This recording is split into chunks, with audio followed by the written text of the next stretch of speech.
Assalamualaikum warahmatullahi wabarakatuh. Kami dari kelompok 5 akan mempresentasikan tentang bahasan sistem teknologi dan sistem mata pencaharian. Oke, sebelum masuk ke materinya, kayak kita kenalan dulu deh. Di sini ada saya, Salasa Fausya dengan NIM 1029. Saya Zebrinati Samaharani dengan NIM 1039. Saya Reza Fitriatul Adaha dengan NIM 1040. Saya Hanun Sabita dengan NIM 1048. Nah, materi yang pertama ini ada bahasa. Menurut Casing, kemampuan manusia dalam... Maaf, tunggu sebentar. Materi yang pertama di sini ada bahasa. Menurut Casing, kemampuan manusia dalam membangun tradisi budaya, menciptakan pemahaman tentang fenomena sosial yang diungkapkan secara simbolik dan mewariskannya kepada generasi penerusnya sangat bergantung pada bahasa. Dengan demikian, bahasa menduduki porsi yang penting dalam analisa kebudayaan manusia. Menurut Kojaningrat, unsur bahasa atau sistem perlambangan manusia secara lisan maupun tertulis untuk berkomunikasi adalah deskripsi tentang ciri-ciri terpenting dari bahasa yang diucapkan oleh suku bangsa yang bersangkutan beserta variasi-variasi dari bahasa itu. Selain mempelajari mengenai asal-usul suatu bahasa tertentu ditinjau dari kerangka bahasa dunia, juga dipelajari masalah dialek atau logat bahasa yang digunakan dalam berkomunikasi antara masyarakat yang tinggal di satu rumpun atau satu daerah seperti Jawa. Dalam bahasa Jawa terdapat bahasa Jawa halus seperti bahasa Jawa dialek Solo dan Yogyakarta. Sedangkan dialek bahasa Jawa yang dianggap kasar seperti dialek bahasa Jawa Timur. Perbedaan bahasa menurut lapisan sosial dalam masyarakat disebut dengan tingkat sosial bahasa atau social levels of speech. Perkembangan bahasa baik lisan, tulisan maupun gerakan isyarat berbeda-beda antara kebudayaan yang satu dengan kebudayaan yang lain. Esensi bahasa adalah komunikasi. Jadi bahasa merupakan unsur universal kebudayaan yang dikembangkan oleh manusia karena kebutuhan komunikasi dengan orang lain baik dalam kelompok maupun di luar kelompok. Oke, selanjutnya kita masuk ke ragam bahasa. Ragam bahasa di sini ada dua. Yang pertama, ragam bahasa lisan. Bahasa lisan berasal dari pemahaman bahwa bahasa merupakan bunyi yang dihasilkan oleh alat ucap manusia. Bunyi itu merupakan bunyi yang teratur dan bunyi itu merupakan simbol. Simbol adalah tanda yang diberikan makna tertentu, yaitu mengacu kepada sesuatu yang dapat diserap oleh panca indera. Bahasa lisan adalah suatu bentuk komunikasi yang unik dijumpai pada manusia yang menggunakan kata-kata yang diturunkan dari sejumlah kosakata. Bersama-sama dengan berbagai macam nama yang diucapkan menggunakan organ mulut. Dalam bahasa lisan mencakup tata bahasa, kosakata, dan nafas. Sedangkan yang kedua ada ragam bahasa tulis. Bahasa tulis adalah ragam bahasa yang digunakan melalui media tulis yang dihasilkan dengan memanfaatkan tulisan dengan huruf sebagai unsur dasarnya. Bahasa tulis dapat dibagi menjadi dua ragam, yakni menggunakan bahasa baku dan bahasa tidak baku. Bahasa tulis baku pada umumnya digunakan pada urusan karya ilmiah dan kewartawanan, sedangkan ragam bahasa tidak baku merupakan obrolan di sosial media.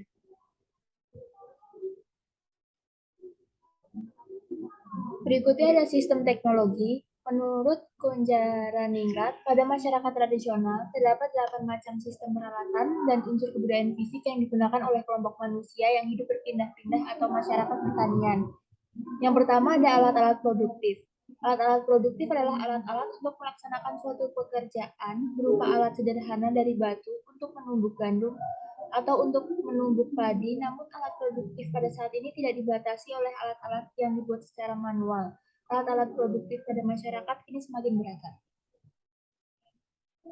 Selanjutnya ada senjata.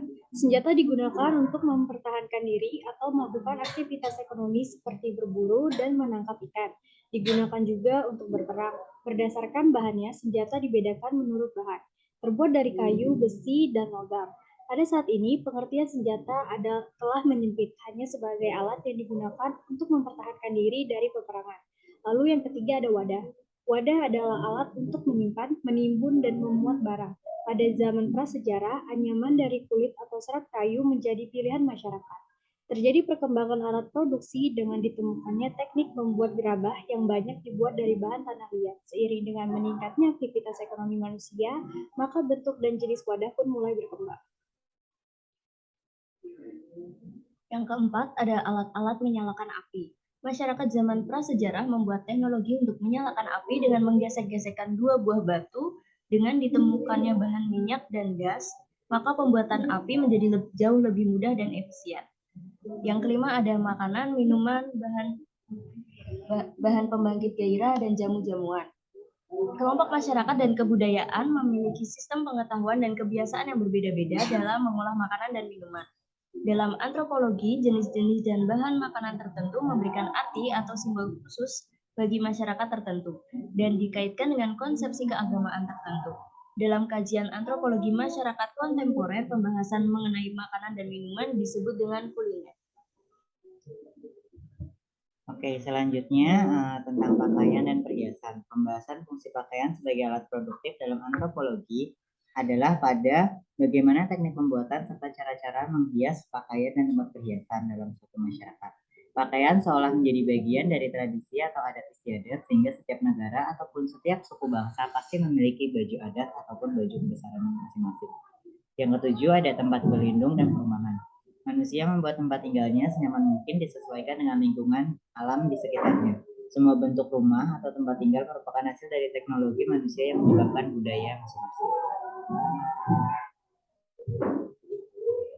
Selanjutnya ada alat-alat transportasi. Mobilitas manusia tersebut semakin lama semakin tinggi sehingga dibutuhkan alat transportasi yang bisa mencukupi kebutuhan untuk memudahkan perpindahan manusia dan barang.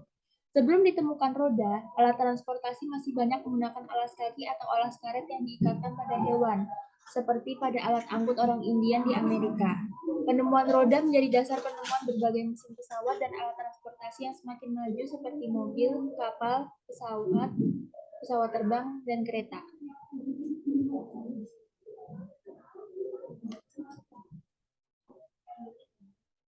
Selanjutnya ada sistem mata pencarian. Sistem mata pencarian mengkaji bagaimana cara mata pencarian suatu kelompok masyarakat atau sistem perekonomian mereka untuk mencukupi kebutuhan hidupnya.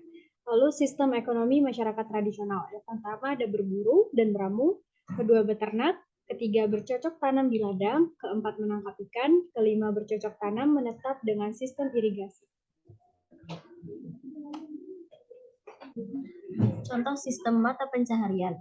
Dalam masyarakat Papua, sampai saat ini masih dilakukan kebiasaan mengumpulkan sagu dari pohon sagu di hutan atau mencari tombelo, sejenis jamur yang tumbuh pada batang pohon yang sudah lapuk untuk dijadikan sebagai sumber makanan. Orang yang tinggal di daerah pegunungan menukarkan sayur mayur hasil produksi ladangnya dengan ikan atau garam yang dihasilkan penduduk daerah pesisir pantai. Dikenalnya mata uang dalam sistem ekonomi mengubah prinsip pertukaran barter yang didasarkan atas uang sebagai nilai tukarnya sehingga terbentuklah sistem pasar.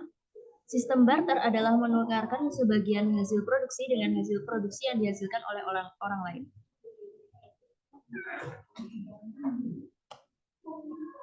Pada saat ini hanya sedikit sistem mata pencaharian atau ekonomi suatu masyarakat yang masih digantungkan pada sektor pertanian. Pekerjaan sebagai karyawan kantor menjadi sumber penghasilan utama dalam mencari nafkah. Setelah berkembangnya sistem industri, mengubah pula pola hidup manusia untuk tidak mengandalkan mata pencaharian hidupnya dari substansi hasil dari pertanian.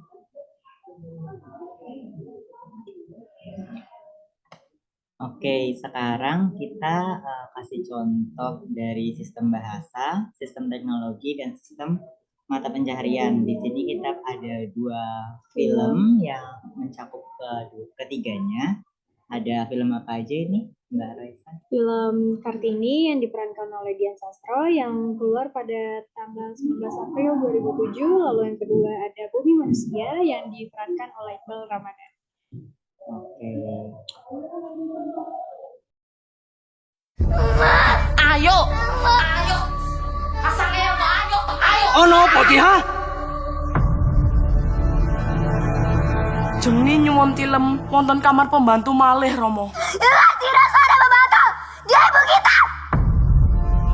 Ini harus panggil ibu Yu. Dan ibu harus panggil di Ndoro aja.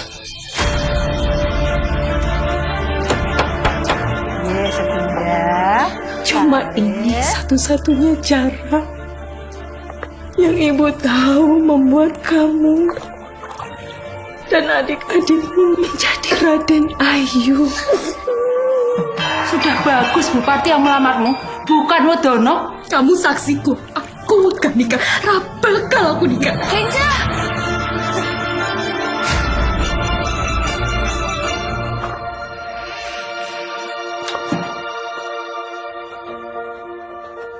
Kita iso dadi Raden Ayu sing beda. Tuh kita tuh. Ngoconen. Ayo. Ampun, Bu. Nek Dimas kuwi nuruti penggawe anak wedok sekolah dhuwur, tundone nang kok kepengen dadi bupati. Setinggi-tingginya londo-londo itu memujamu. Kedudukanku di sini lebih tinggi daripada kamu.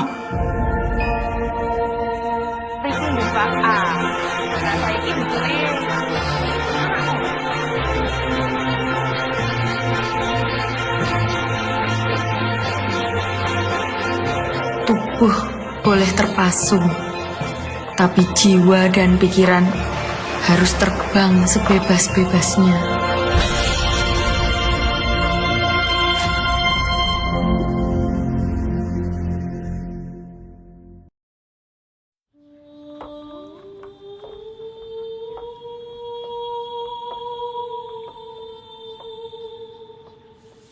Annelies Melema.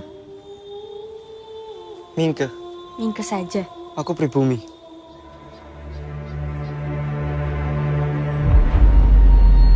Kowe iki bocah terpelajar, siswa HBS. Kenapa tinggal serumah sama Nyai? Gude? Hah? Dasar bocah edan. Ibu kok pribumi? Jowo. Aku gak gelem dadi Indo. Aku kepengen koyo mama. Pribumi. Kasihan perempuan-perempuan Belanda itu, An. Malu mereka atas kecantikanmu. Mas, ada keromong. Kamu apa muka-muka, Mas? Wis gak Jawa maneh kowe. Api eleke menungso. Gumantung carane ngerampungi masalah. Saya hanya ingin jadi manusia bebas, Bu. Tidak diperintah. Dan tidak juga memerintah, Bu. Siapakah si kowe izin datang kemari, monyet?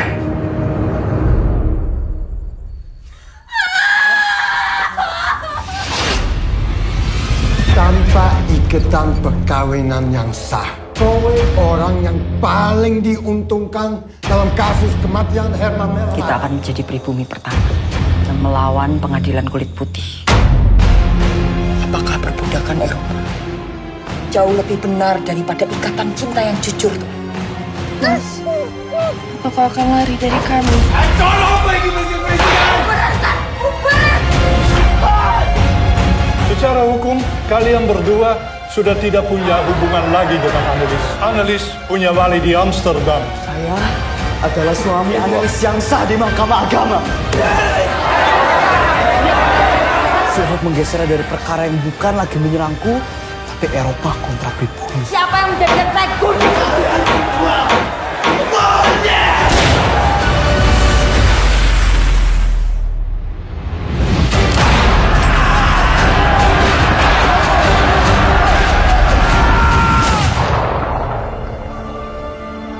Beruntung sekali umur beliaku berada di sana. Terbius bujuk rayu ilmu pengetahuan dan pemikiran Eropa hingga membuatku terlena. Dan lupa pada kenyataan kalau aku seorang pribumi.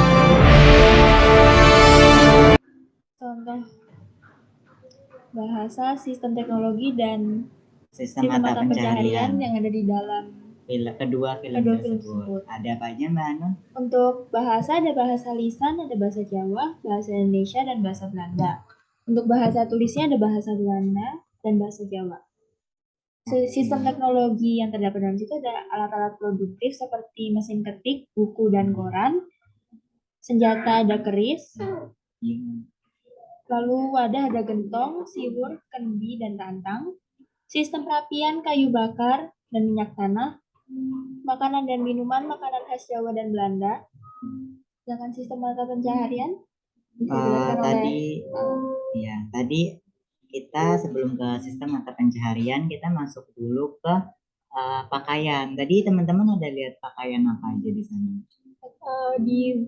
Pada trail film Kartini tadi pakaiannya pakaian kebaya, pakai ini kain. Lalu untuk yang laki-laki tadi pakai apa itu namanya? Kalau yang Jawa tadi ada yang cowok pakai buskap gitu. Terus ada pakai blangkon. Oh iya, blangkon. Lalu ada bahan pembangkit gairah. Itu apa ya kira-kira ya? Ada nggak sih dari kedua film itu tadi? Itu tadi kan kalau di film Kartini itu tadi ada adegan yang dia duduk di atas kursi terus ada uap-uapnya tuh. Asap-asap Nah, tadi iya ya? asap-asap. Nah, itu namanya ratus. Itu salah satu alat juga dari alat tradisional Jawa. Oh, oke. Udah gitu sistem tempat tinggalnya di kedua film itu gimana tadi? Kalau di Kartini itu kan tinggalnya di keraton ya, karena orang tuanya Kartini itu seorang gubernur pada masanya. Kalau yang Bumi Manusia itu di rumah Belanda. Di rumah Belanda sama di rumah pribuminya. Oke. Nah, lanjut yang terakhir di sistem teknologi itu ada alat transportasi. Tadi teman-teman lihat ada alat transportasi apa aja? Ada kereta, terus ada mobil juga ya. Iya, terus tadi ada yang tradisional, ada delman. Iya, ada delman, ada kuda juga tadi ya. Oke, kita masuk ke pembahasan. Kalau udah bahasa sistem teknologi berarti tinggal sistem mata pencaharian. Dari dua film itu teman-teman lihat apa aja tadi? Kalau yang aku lihat itu ada pertanian. Ya, terus tadi ada yang adegan dia membatik gitu. Oke. Terus ada yang ngajar juga. Oh iya, ada yang mengajar. Teman-teman nanti bisa ditonton full movie-nya di film Kartini itu ada pekerjaan wayang sama membuat wayang. Itu juga bisa jadi sistem mata pencaharian kan. Oke, ada lagi nggak nih kira-kira? Enggak tahu. Udah nggak ada lagi? Udah sih, udah. Kalau gitu kita ke daftar pustakanya. Oke, kita ambil materi ini, kita menyertakan ya daftar pustakanya. Jadi teman-teman kalau mau baca dari mana kita dapat materinya bisa dilihat di daftar pustaka. Kita akan share daftar pustakanya.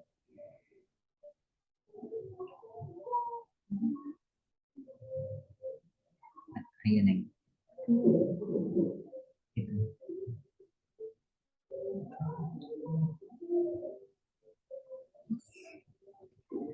Nah, daftar pustaka yang kita pakai ada dari Profesor Kuncoro Ningrat dari buku Pengantar Ilmu Antropologi yang terbit pada tahun 1985. Lalu yang kedua ada dari siapa itu? Suparno. Darsita Suparno. Nah, itu dengan judul buku Komposisi Bahasa Indonesia. Oke, kami rasa cukup sekian dari presentasi kelompok kami. Apabila terdapat kesalahan kata atau kesalahan teknis, kami mohon maaf. Terima kasih atas perhatiannya. Wassalamualaikum warahmatullahi wabarakatuh.